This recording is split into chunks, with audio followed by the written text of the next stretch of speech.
딩모니의 오디오 극장에 잘 오셨습니다. 어서 들어오시죠. 안녕하세요, 딩모니입니다. 오늘은 네덜란드의 튤립 사건을 준비했어요. 굉장히 유명한 사건이죠. 그냥 꽃 하나에 불과했던 튤립이 엄청나게 비싸게 거래가 되고 마치 튤립으로 도박을 했던 그런 사건이었는데요. 이 사건 자체에 대해서는 아마 많이들 또 알고 계시는데 정작 이 튤립 투기 사건이 왜 벌어졌는지 그 이유는 많이 알려져 있지 않은 것 같아요. 그래서 지금부터 제가 네덜란드의 튤립 투기 사건은 왜 그리고 언제 일어나게 됐는지 소개해 드리도록 하겠습니다. 바로 시작할게요.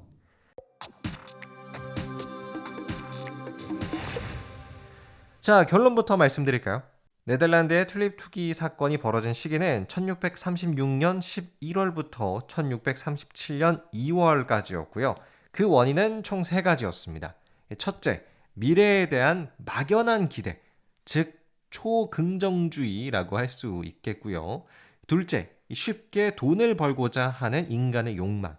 마지막 셋째, 당시 네덜란드 도시 노동자들의 상대적 박탈감. 자, 이런 이유 3가지가 모여서 네덜란드의 튤립 투기 사건을 불러왔습니다. 어떻게 된 건지 좀 더 자세히 들어봐야겠죠? 때는 1600년대 네덜란드로 한번 가보시죠. 사실 네덜란드는요, 1602년부터 해서 엄청난 경제 호황기를 맞이해요. 네덜란드가 본격적으로 바다에 진출을 하면서 이 아시아의 무역을 독점하는 시기가 한번 찾아오는데 그게 바로 이때예요.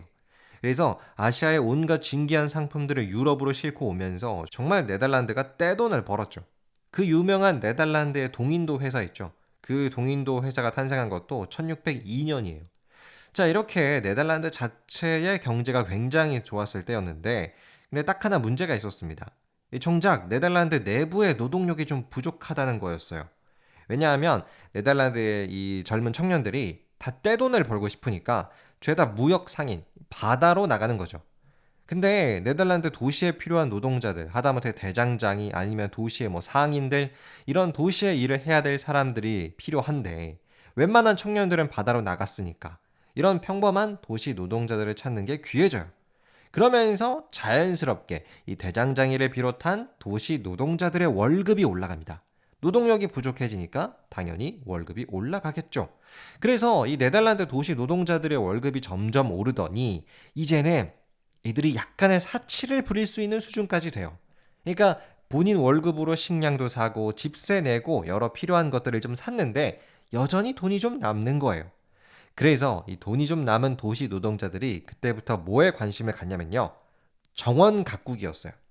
당시 네덜란드는 특히 암스테르담을 중심으로 정원을 가꾸는 것 자체가 굉장히 고급스러운 취미 생활이자 부러움의 대상이었대요. 근데 이 정원을 꾸밀 때 가장 예쁘고 멋진 꽃이 있었으니 그게 바로 튤립이었어요. 그래서 평범한 네덜란드 사람들도 이 튤립을 본인의 정원에다가 심고 싶었죠. 근데 이때가 1636년 11월.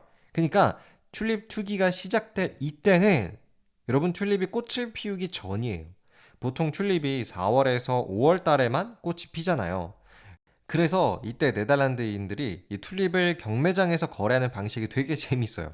진짜 튤립을 갖다 놓고 나 이렇게 생긴 튤립 팔 건데 살 사람 이렇게 한 게 아니고요. 이때가 겨울이다 보니까 튤립이 꽃을 피울 수가 없으니까 그림을 그려놔요.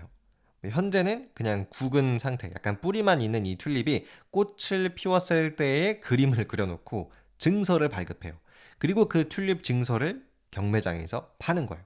굉장히 독특한 방식이었는데, 뭐 예를 들어서 이 증서를 누가 경매장에서 최초로 샀다라고 가정을 해보면 사실 거기서 끝나야 되잖아요. 근데 그 튤립 그림이 그려진 증서를 산 사람이 또다시 경매장에 와서 자기가 산 그 증서를 또 팔아요. 본인이 산 튤립 증서를 경매장에다가 또 갖다가 파는 거죠. 그러면서 이제 본격적으로 튤립 투기가 시작이 됩니다. 되게 웃겼을 것 같기는 해요. 진짜 튤립을 갖다 놓고 거래를 하는 게 아니라 그냥 그림 같은 걸로 거래를 하는 상황이 좀 웃겼을 것 같은데요. 자, 이렇게 튤립 투기 사건은 거의 100일간 지속이 되는데 한창 비싸게 거래될 때는 튤립 하나에 3천만 원 정도도 했대요. 말이 안 되죠. 그러다가 이 사건은 2월 달에 끝났는데요. 끝난 계기도 아주 간단해요. 1637년 2월 3일에 한 튤립 경매장에서 처음으로 이 튤립 거래가 안 됐대요. 사람들이 이거 튤립 가격이 너무 비싼데? 싶었던 거죠. 그러면서 이제 점점 튤립 가격이 떨어지기 시작을 했고 3, 4개월 만에 튤립 가격이 한 20분의 1 수준으로 떨어졌대요. 근데 생각보다는 이 튤립 사건이 잘 해결됐다고 하는데요. 그 이유가 사실은 네덜란드 사람들의 저축과도 관련이 있다고 합니다. 보통 우리가 뭐 투기 이런 거 떠올릴 때 뉴스 보면 막 대출 끌어다 쓰고 영끌해서 막 무리하게 투자하고 그러잖아요. 근데 당시에 네덜란드 사람들은 이 튤립 투기를 할 때 최소한 대출을 받거나 빚을 지고 투자하지 않았대요. 그냥 본인 돈으로만 한 거예요. 그러다 보니까 그 투기의 피해가 엄청나게 크진 않았다고 하네요. 아, 그리고 네덜란드 도시 노동자들의 상대적 박탈감. 이 이야기를 좀 해보자면요. 당시 네덜란드가 아까도 말씀드렸지만 특히 해외 무역, 이 바다로 나가면서 경제가 엄청 좋았다라고 말씀을 드렸잖아요. 그러면서 이 바다에서 일하는 사람들, 뭐 무역 상인들은 왜 잭팟이라고 하죠. 일확천금의 기회를 얻을 확률이 많았대요. 아시아에서 상품 하나 제대로 잘 들여오면 진짜 큰 돈 벌 수 있었거든요. 근데 반면에 네덜란드 도시에서 일하는 평범한 노동자들은 이런 일확천금의 기회를 상대적으로 얻을 수가 없었습니다. 그래서 이들은 튤립으로서 이런 일확천금의 기회를 잡아보려고 했는데 좀 너무 큰 욕심이었고 결과적으로는 실패한 투자였습니다. 끝!